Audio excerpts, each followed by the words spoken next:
हाँ हाँ मिट्ठू, मैं देता हूँ अभी आइसक्रीम। सब पक्षी जंगल में बड़े चाव से आइसक्रीम खा रहे थे। वहीं दूर रानू का बेटा कुकू पैसे ना होने के कारण दूर से ही पक्षियों को आइसक्रीम खाता देख रहा था। तभी कालू और गौरी का बेटा जग्गू उसके पास आता है। क्या हुआ कुकू, आज भी तुम्हारे पास पैसे नहीं है क्या? तुम्हारी मम्मा तुम्हें पैसे नहीं देती क्या? हमारी मम्मा तो हमें रोज पैसे देती है आइसक्रीम खाने के लिए। नहीं जग्गू, ऐसी बात नहीं है। मैं खुद ही नहीं मांगता अपनी माँ से पैसे। अरे यार कुकू, क्यों झूठ बोल रहा है मुझे? तेरी शक्ल पर साफ साफ लिखा है कितनी इच्छा है तेरी आइसक्रीम खाने की। पर तुम गरीब हो ना, इसलिए तुम्हारे पास आइसक्रीम खरीदने के पैसे भी नहीं। कुकू जग्गू की कड़वी बातें सुनकर वहाँ से उड़ जाता है। माँ, मुझे आइसक्रीम खानी है। सब बच्चे रोज आइसक्रीम खाते हैं। आप मुझे कब पैसे दोगे? कब मैं खाऊंगा आइसक्रीम? कुकू मेरी जान, मुझे माफ कर दो। मम्मा के पास पैसे ना होने के कारण तुम आइसक्रीम नहीं खा पा रहे। पर जल्द ही मम्मा तुम्हें आइसक्रीम जरूर खिलाएगी। अब मम्मा का अच्छा बच्चा बनकर सो जाओ। कुकू आंखों में ख्वाब लिए आइसक्रीम का अपनी माँ की गोद में सो जाता है। तभी उसे ख्वाबों में आइसक्रीम का पेड़ नजर आता है। कुकू बेटा, क्या तुम मेरी मीठी मीठी आइसक्रीम खाओगे? हाँ अंकल, मुझे आइसक्रीम खानी है। कुकू बेटा, मेरे पास हर तरह की आइसक्रीम है। तुम कल नदी के दूसरी तरफ मेरे पास आना, मैं तुम्हारा इंतजार करूंगा। और हाँ, ये बात किसी को मत बताना। मैं एक जादुई पेड़ हूँ जो सिर्फ तुम्हारे लिए आया हूँ, क्योंकि मैं जानता हूँ तुम्हारी मम्मा तुम्हें आइसक्रीम नहीं खिला सकती। तभी कुकू की आंखें खुल जाती हैं और उसका ख्वाब टूट जाता है और वो सोच लेता है कल वो उस पेड़ से मिलने जरूर जाएगा। अगले दिन कुकू उस नदी के पास जाता है। नदी को पार कर कर कुकू उस पेड़ को ढूंढने लग जाता है। तभी अचानक से उसे वो पेड़ पुकारता है। कुकू बेटा, मैं यहाँ हूँ, आओ मेरे पास। अंकल, आप ही आए थे मेरे ख्वाबों में? आप ही हो आइसक्रीम का पेड़? हाँ कुकू बेटा, मैं ही हूँ जादू आइसक्रीम का पेड़। तो पेड़ अंकल, कहाँ है आपकी आइसक्रीम? कुकू के पूछने पर पूरा पेड़ आइसक्रीम से भर जाता है। लो बेटा कुकू, जितनी आइसक्रीम खानी है तुम खा लो। सच अंकल? इतना कहते ही कुकू आइसक्रीम का आनंद उठाने लग जाता है। वो तरह तरह की आइसक्रीम खाता और खुश हो जाता, पर उसके खाने से भी आइसक्रीम पेड़ पर खत्म न हो पाती, क्योंकि वो एक जादुई पेड़ था। कुकू पेड़ का शुक्रिया अदा करता है और वहां से चला जाता है। वहीं कुकू घर पहुंचकर रानू को सारी बात बताता है। माँ, मैं सच कह रहा हूँ, मैंने आज बहुत सारी आइसक्रीम खाई। उस पेड़ वाले अंकल ने मुझसे पैसे भी नहीं लिए।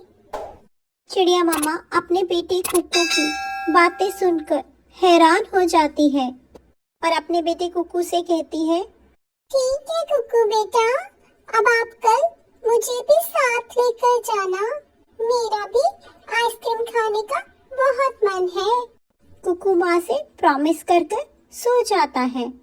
अगले दिन कुकू अपनी माँ को लेकर नदी के पार पहुँच जाता है। माँ, ये है मेरे दोस्त जादुई पेड़। इन्होंने ही मुझे कल ढेर सारी आइसक्रीम खिलाई थी। कुकू बेटा, आपको जरूर कोई गलतफहमी हुई है, क्योंकि मुझे तो इन पर कोई आइसक्रीम नजर नहीं आ रही। रानू के बोलते ही पूरा पेड़ आइसक्रीम से भर जाता है। आइसक्रीम्स को देखकर रानू बहुत हैरान हो जाती है।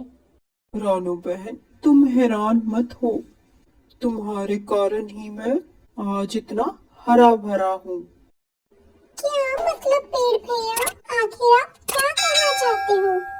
मतलब ये चिड़िया बहन, जब मैं बहुत छोटा था तब मुझे काट दिया गया था, पर आपने मेरी जड़ों को संभालकर मुझे इस स्थान पर लगा दिया, और इस स्थान को वरदान था, जो भी स्थान पर लगेगा उसमें जादुई शक्तियां आ जाएंगी। और जब मैंने कुकू को आइसक्रीम के लिए तड़पते देखा तो मैं खुद को रोक नहीं पाया, और कुकू के स्वप्न में आकर मैंने उसको अपने पास बुला लिया। पेड़ की बातें सुनकर चिड़िया मम्मा और कुकू खुश हो जाते हैं और दोनों माँ बेटा खुशी से आइसक्रीम को एंजॉय करते हैं।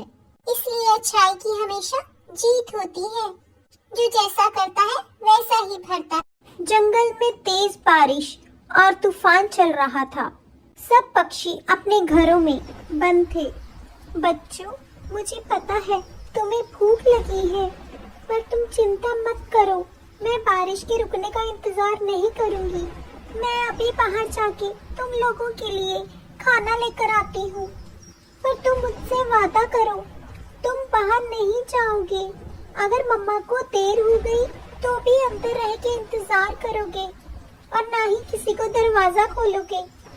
हाँ जी मम्मा, मैं अपना और अपने भाई का ध्यान रखूंगी, आप चिंता मत करो। हाँ मम्मा, मैं मीनू दीदी से लड़ाई भी नहीं करूँगा। इस तरह मम्मा चिड़िया बच्चों को समझाकर वहाँ से चली जाती है। वहीं उसी जंगल में टोनी अपने छोटे भाई टिंकू के साथ रहता था। भैया, मुझे बहुत भूख लगी है, पता नहीं बारिश कब रुकेगी, कब हम इस गुफा से बाहर जा पाएंगे। मैं अभी के अभी जा रहा हूँ, मेरे से भूख बर्दाश्त नहीं हो रही। रुक जाओ मेरे भाई, रुक जाओ, बाहर बहुत खतरनाक जानवर है, वो तुम्हें खा जाएंगे। पर टिंकू ने अपने भाई की एक न सुनी और भागते भागते वो जंगल के बीच पहुंच गया, जहां पर पहले से एक शिकारी चील शिकार का इंतजार कर रहा था। अरे वाह, आज तो दावत हो जाएगी इस बारिश के मौसम में। इस खरगोश के मौत से मेरी तो भूख ही मिट जाएगी। यही सोचकर जैसे ही वो खरगोश की तरफ आता है, तभी चिड़िया मम्मा वहाँ पर आ जाती है और चील के पहले ही खरगोश को अपने पंजों पे उठा लेती है और झाड़ियों में छुप जाती है। चील उनकी तलाश में इधर उधर घूमता है, फिर थक हार कर घर को लौट जाता है। खरगोश बेटा, आप कहाँ से आए हो? चिड़िया आंटी, मैं इसी जंगल का हूँ। मेरे भाई का नाम टोनी है, वो यहाँ से कुछ दूर एक गुफा में है, लेकिन वो चल नहीं सकते, इसलिए वो मुझे ढूंढ नहीं पाएंगे। क्या आप मुझे उनके पास ले जाएंगी? जरूर नन्हे खरगोश। इतना कहकर मम्मा चिड़िया उस नन्हे खरगोश को अपने भाई के पास पहुंचा देती है। टिंकू, मेरा भाई आ गया। टिंकू टोनी को सारी बात बताता है। टोनी चिड़िया का शुक्रिया अदा करता है और बदले में उसे कुछ खाना दे देता है। इस तरह मम्मा चिड़िया अपने घर लौट आती है और अपने बच्चों का पेट भरती है। इसलिए दोस्तों, जो लोग अच्छा करते हैं उनके साथ अच्छा ही होता है।